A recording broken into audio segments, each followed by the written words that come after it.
been 22 years since Freaky Friday Okay. was a hit at the box office. Did you ever think you would see this day? I truly never thought that I would see the day that we would do a sequel to Freaky Friday.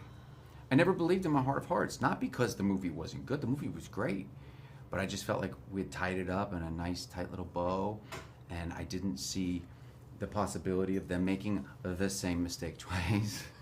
You know what I mean? I was like, I think they learned their lesson. I think they're good. But there's more than that lesson in life. The universe will test you multiple times. It's really an ultimate lesson here. But couldn't have more gratitude for the moment and the opportunity to come back and reunite with everybody. Just full of love, seriously. Okay. And Manny, were you a fan of the original film? And what did you think when you heard they were making a sequel? I was a fan of the original film. When I heard that I could even just have a meeting with the director, I was ecstatic. Not only because it's Freaky Friday, but it's also because of Nisha Ganatra, our director. I'm a huge fan of her work and her movies. So I was more than happy to hop on board and kind of give what I got, whether it be comedy, heart, or a little 2-bit dance move. I was more than happy to 2-bit. Than to Burned up contribute. the dance floor. There's nothing left. Yeah, but yeah, definitely excited to join the family. Great. And then Chad, what was it like stepping back into a role you did when you were 21? I mean, it was a very heady experience, believe it or not. And when I say that, it's just because I was trying to analyze everything about somebody who I hadn't thought about in 22 years, right? I mean, it'd been 23 since we had shot, so here we go. What has he been doing? Where is he? I got to reevaluate where he would have gone, what he would have done, and we had to try to build out what was there, because this is such a complex film. There's so many moving pieces with 4 people changing bodies and all the different things that go, so you can't muddle it too much with Jake because it will throw off different things. So we had to find a way to really figure out who he was, where he's been, what he's been doing, and what his wants and needs are in this life, and I think we figured that out. Great. And then Manny, tell us a little bit about your character Eric. Were you able to easily relate to him at all as a father and a chef? Yeah, my character, Eric Davies, is coming from the UK. He's a single father, bringing his daughter into the mix, into America. They're trying to find a new life in this new place. And it so happens that Eric also finds love in Lindsay's character, Anna. So it's navigating a new life experience, a new love, and a possible new family. And it's just all these family dynamics trying to make it work. Do I relate to the character? I mean, it's the first time I'm playing a father. Very intimidating. I needed some advice for sure.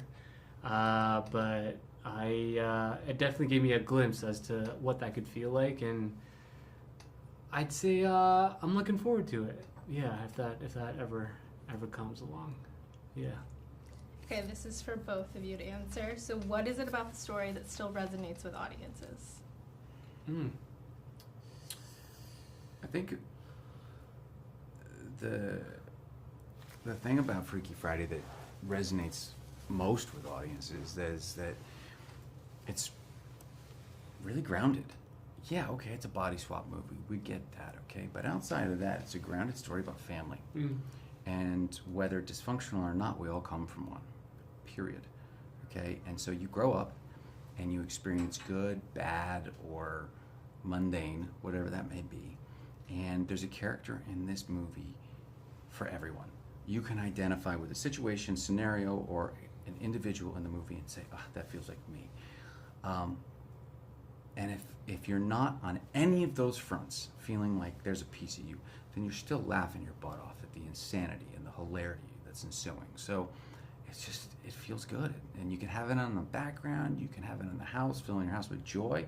It's just a dang good movie.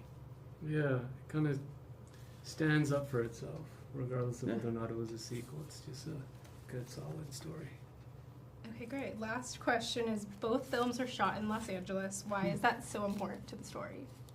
Oh, it's like the other character in the movie. Mm-hmm. Yeah, I don't think you can really have that same feeling without it being in LA. Yeah. I would say that I took for granted when I first moved here. I was in Gilmore Girls, did Freaky Friday, I did Cinderella Story. They were all here. They were Wow. all here in Los Angeles. And I remember it was distinctly shooting at Pali High, shooting Freaky Friday, and walking around and shooting on that campus. And its framework, the way that it becomes a character in this movie, like it's a part of the movie.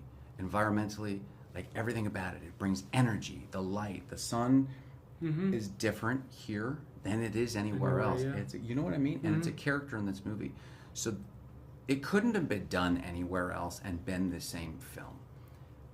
And now it kind of lays here as a tribute to a beautiful city and a beautiful part of the city that's now gone. And who knows if or when it will be the same, but I can tell you that it will forever be held up through this film. You know, everything from the Coleman home to Pali High to the beautiful neighborhoods and the beaches, everything right there. Yeah. Great. That was it. H-O-T-T-O-G-O